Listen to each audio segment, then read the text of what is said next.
지금 이제 그 윤석열의 대국민 담화 네네. 이게 또 희한하게 또 12월 12일 날 또 발표를 했어요. 네네. 우리가 그 어느 정도 연배 되신 분 아실 겁니까? 12.12 사태. 예. 예, 아주 중요한 또 기억되는 날이기도 한데 이때 그 비상계엄에 대한 본인의 입장을 밝혔는데 이게 참 봐도 이게 참 기도 안 찹니다. 예. 저희가 12.12 때 예. 이렇게 이제 2차 대국민 담화라는 걸 했지만 예.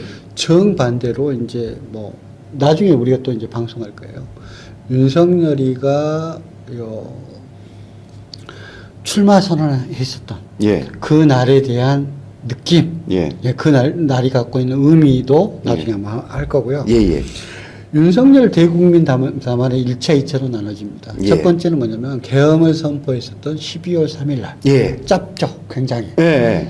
저도 실시간으로 봤습니다. 네네. 짧은데 우리가 계속 가장 충격받았던 것은 다른 게 아니라 의사들을 갖다가 척결한다. 그렇죠. 그렇죠.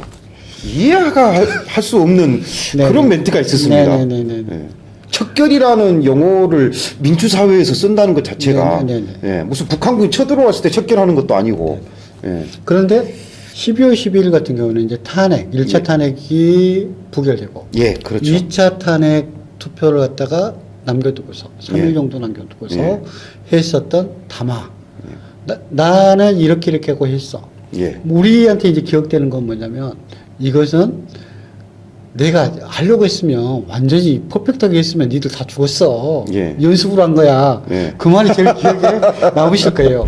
말이 안 되는 얘기죠, 이게. 근데 이제 그 안에 들어있는 여러 가지 코멘트들이 예. 이게 혼자서 생각했던 계엄이 아니었다. 그렇죠. 그렇게 그리고 보이죠. 제일 그래도 우리가 핵심을 갖다가 지금 하고 있는 것이 뭐냐면 김건희 관련한 예산 문제. 예. 두 번째 마약 예. 사범 척결. 예. 그 부분 예. 저는 엄청 앞으로 보더라도 중요한 건이 될 거다. 그때 대국민 담화에 들어와 있던 네. 그 윤석열 대통령의 답변에 예. 감춰진 이면의 얘기들이 분명히 들어가 있다. 있다. 야, 그럼 그 부분을 조금 더 깊게 한번 살펴볼까요? 예, 어떤 얘기가 있을까요? 그러면 예. 예산 삭감에서 무슨 예. 얘기를 하냐면 팬데믹 예. 대비해 가지고 그런 백신 얘기 개발을 했는데 그 금액을 예. 갖다 삭감했다. 예. R&D에서. 그렇게 주장했었죠. 네네. 예. 그런데 이것은요, 아예 예산안 자체에서 삭감된 부분이 아니에요. 그렇습니까? 예. 예. 뭐냐면 우리가 이제 한양대 공대라고 이야기를 하는데요. 예. 팬데믹 관련해 가지고 그런데 그 갖다가 주도했었던 센터장이 예. 원래 전공이 무용과입니다. 무용을 전공하신 분이 그런 일을 또 네. 어떻게 또 주도를 하셨네요. 네네. 예. 하는 게 뭐냐면 마음 건강이라고 하는 1조 프로젝트 중에서 340억. 예. 예. 국회 청문회를 통해 가지고 완전 개박살이 났어요. 어떤 내용이죠? 무슨 이야기냐면 예. 이 센터에서 170억씩 2년에 걸쳐 가지고 예. 340억을 가지고서 예. 마음 건강에 대한 프로그램을 만든다는 거예요. 프로그램 만드는데 340억이 든다는 겁니다. 그 마음 건강을 위한 실행이 아니라 예, 컴퓨터 프로그램 그거 프로그램 만드는데 340억씩이나 기본으로. 아니 우리나라 같은 뭐 IT 강국의 연구인들이 그렇게 많은데 그 많은 돈을 근데 이분이 예. 전공한 게 뭐냐면 무용입니다. 무용 전공하신 분이 혹시 예. 무용을 전공하실 때 몰라서 돈이 많이 들어가는 거 아닐까요?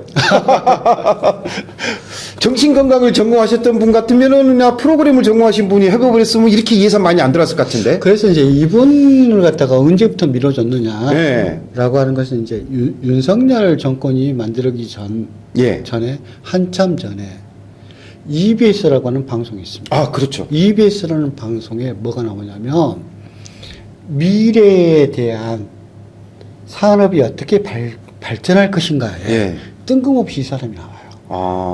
자기 남편도 나옵니다. 자기 남편이 메인이에요.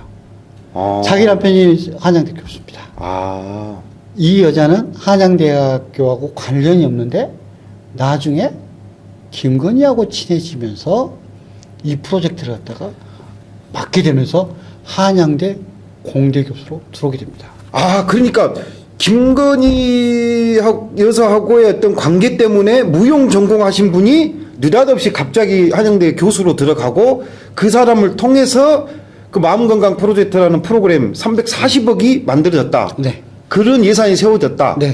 아, 이거 새로운 사실인데. 그러니까 VR이라든지 예. 뭐 AI라든지 관련돼 가지고 예. 하는 것이 문화예술하고 AI가 어떻게 융합되는가라고 하는 프로젝트를 했어요. 다른 대학교에서.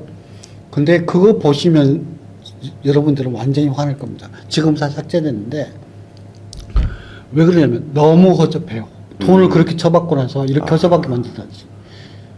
그러면 그게 그냥 개인적인 인연 있는 사람한테 국가 예산으로 세금으로 그냥 뭐 준다 이렇게도 볼 수 있겠네요. 그런데 이것이 그렇게 끝나는 문제가 아니라 예. 마음건강이라고 하는 프로젝트가 이 340억을 빼놓고도 관련된 예산이 1조 정도가 편성됩니다. 1조 원이나. 그런데 이 부분들이 국정조사해가지고 불러가지고 이야기를 예. 하다 보니까 어떻게 되겠어? 박살을 났겠죠. 아, 문제점이 다 드러났는데. 그래서 340억 플러스 예. 대부분 예. 마음건강 프로젝트 금액들이 삭제됩니다. 아, 그런데 그거하고 관계없이 서울시라든지 오세훈 예. 서울시라든지 이런 어떤 구청 예산들에는 예. 살아남은 부분들이 많이 있어요. 아, 숨겨진 또 그 예산들이 많이 네네. 있다는 말씀이시네요. 다 척결을 갖다 못했기 때문에 근데 이거를 팬데믹 대비 무슨 백신 예산, R&D 예산을 깎았다고?